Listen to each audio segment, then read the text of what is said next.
بسم الله الرحمن الرحيم. سيقول السفهاء من الناس ما ولاهم عن قبلتهم التي كانوا عليها قل لله المشرق والمغرب يهدي من يشاء إلى صراط مستقيم. وكذلك جعلناكم أمة وسطا لتكونوا شهداء على الناس ويكون الرسول عليكم شهيدا. وما جعلنا القبلة التي كنت عليها إلا لنعلم من يتبع الرسول ممن ينقلب على عقبيه وإن كانت لكبيرة إلا على الذين هدى الله. وما كان الله ليضيع إيمانكم إن الله بالناس لرءوف رحيم.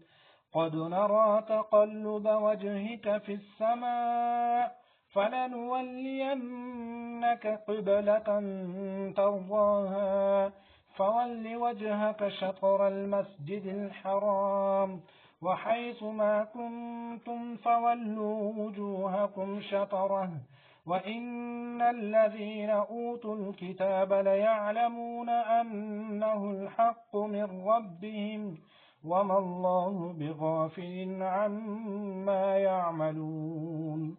ولئن أتيت الذين أوتوا الكتاب بكل آية ما تبعوا قبلتك وما أنت بتابع قبلتهم وما بعضهم بتابع قبلة بعض.